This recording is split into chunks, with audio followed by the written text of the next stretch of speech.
नमस्कार। मैं विकास आप सभी का हार्दिक स्वागत करता हूं। आज मेरे पास एक प्रपत्र है। ये प्रपत्र मुख्यमंत्री आयुष्मान आदर्श ग्राम पंचायत में भी गाँव में कितने लोग शराब पीते हैं, कितने लोग तंबाकू का सेवन करते हैं, तो ये कॉलम भरे जा रहे हैं। तो मैं स्वास्थ्य के लिए वीडियो बनाता हूँ।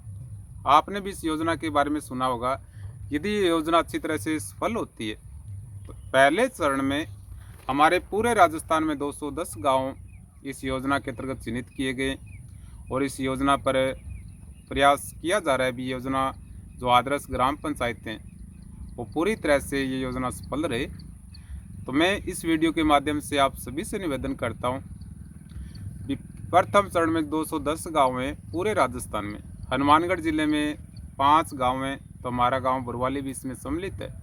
तो मेरी वीडियो में मेरे गाँववासी भी देखते हैं। तो स्वास्थ्य की दृष्टि से ये योजना बहुत ही लाभदायक है। गांव में स्वास्थ्य से संबंधित कई प्रकार की जांच पड़ताल है, और चाहे योग की सुविधा हो और जड़ी बूटियों से जो औषधीय पादपों की जो नर्सरी विकसित होगी इस योजना के तहत, तो पर्यावरण की दृष्टि से भी बहुत ही बेहतरीन योजना है।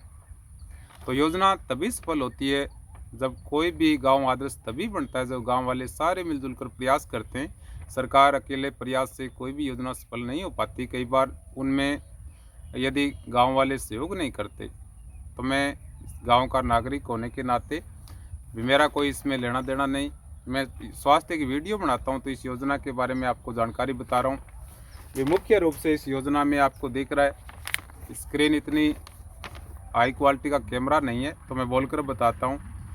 भी गाँव में घर में यदि एक परिवार है उसमें तंबाकू का सेवन कितना करते हैं, इस कॉलम में भरे जाएंगे। आयुष्मान आदर्श ग्राम पंचायत बनने के लिए जो 18 बिंदु हैं, यदि हमारा गांव या जितने भी इस राजस्थान के गांव इस पर एकदम खरे उतरते हैं, इसकी जांच पड़ताल है, ये जो स्क्रीनिंग हो रही है, तो बड़ी बड़ी अंतर्राष्ट्रीय संस्थाएं हमारे ज़िले के जिलाधीश महोदय जी भी इसकी जांच करेंगे, गांव में टूर करेंगे। यदि कोई भी गांव में तंबाकूकार और इनका प्रवेश होगा तो ये योजना पूरी तरह सफल नहीं हो पाएगी। और यदि ये सफल होती है तो हमारे गांव को कोई भी गांव हो जो आयुष्मान आदर्श ग्राम पंचायत के सारे जो बिंदु होते हैं वो एकदम सही होने पर उनको 11 लाख रुपए की प्रोत्साहन राशि मिलेगी। और वो सारी सुविधाएं अब इस समय हमारे गांव में पहले से भी थी। भी योग की बहुत अच्छी सुविधा है, 3 प्रशिक्षक आते हैं सारे ही आदर्श ग्राम पंचायतों में इस समय। उसके अलावा ब्लड प्रेशर और शुगर की जांच होती है, हीमोग्लोबिन की जांच होती है। भी एनीमिया बहुत खतरनाक बीमारी है, तो रक्त की कमी होती है तो उनको सुझाव दिए जाते हैं। ज़्यादा कमी है तो जो विशेषज्ञ डॉक्टर उनके पास रेफ़र किया जाता है। उसके अलावा भी कई सुविधाएं और हो सकती हैं, मुझे अच्छी तरह जानकारी नहीं है। मैं तो ये सोचता हूँ भाई यदि ये योजना लाभ मिलती है तो सारे गांव वालों को बहुत बड़ा फ़ायदा होगा। कई बार मैं आपको टेस्ट बताता हूँ, इलेक्ट्रोलाइट्स में थोड़ी सी गड़बड़ी हो, डॉक्टर से सुझाव लेकर खान पान ठीक रखते ही ठीक हो जाते हैं। और यदि इलेक्ट्रोलाइट्स की मात्रा ज़्यादा होती है, कोई सोडियम पोटेशियम की, और इनकी जानकारी नहीं हो पाती, तो कई बार एकदम खतरनाक गंभीर समस्याएं भी पैदा होती हैं। तो हमारे गांव में यदि जांच पड़ताल हो तो गांव के नज़दीक हम स्वास्थ्य केंद्रों पर जाकर जितनी अच्छी सुविधा होती है उतना ही हम सबको लाभ मिलता है। ठीक है, तो यदि ये 11 लाख रुपए मिलते हैं तो ये सुविधाएं बढ़ाने पर ही ये 11 लाख रुपए का उपभोग या उनको व्यय किया जाएगा। तो उससे हमारे गाँव में जितने भी बच्चे कुपोषण के शिकार नहीं होंगे। भी उनमें आपने सुना होगा स्वर्ण पासन होता है, तो जितने भी बच्चे गरीब घरों के हैं और भी गाँव में सारे ही मिल के रहते हैं, तो ये सार्वजनिक व्यवस्थाएं जितनी सुदृढ़ होती हैं सबको लाभ मिलता है। तो स्वर्ण पासन दिया जाएगा, बहुत ही पौष्टिक तत्वों से भरपूर होता है। यहाँ पर इस समय ब्लड प्रेशर, शुगर की, खून की ये जांच होती है कि हीमोग्लोबिन कितना है। उसके अलावा भी कई और भी होती होंगी। भी आदर्श में कई प्रकार की सुविधाएं बढ़ जाती हैं। तो ये 11 लाख मिलने पर बहुत बड़ी सुविधाएं बन जाएंगी। जो गर्भवती महिलाएं होती हैं, नारी शक्ति, वो कुपोषण का शिकार ना हो, तो कई प्रकार के जड़ी बूटियों के लड्डू दिए जाते हैं औषधीय पौधों से। यदि ये सुविधा बढ़िया होगी ये आदर्श ग्राम पंचायत है तो वो लड्डू दिए जाएंगे। तो कोई भी गर्भवती महिला है उनके लिए भी बहुत लाभदायक है। और यदि ये किन्हीं कारणों से सफल नहीं हो पाती, ठीक है, पहला चरण है 210 गाँव में, यदि सफल हो जाती है तो हमारे खुद के लिए। यदि हम तंबाकू छोड़ते हैं, शराब छोड़ते हैं, तंबाकू धीरे धीरे मांसपेशियों को गड़ा देती है, ये फेफड़ों की जो कुंपिकाएँ होती हैं, ठीक है, मैं आपको वीडियो के अंदर दूसरी बातें बताऊंगा नहीं, भी उससे वीडियो फिर लंबी बन जाती है। ये देखो फेफड़ों के लिए धूम्रपान कितना नुकसान करता है, धीरे धीरे इनमें छेद हो गए इस फेफड़े के। और हमारे अंदर देखो ये अनंत शक्तिशाली होते हैं। फेफड़ों की पावर जब तक 20-30% बचती है, आदमी कई बार पहचान नहीं पाता और उसके बाद बड़ा परेशानी मिलती है, हमें बड़ी दुखी हैं कई।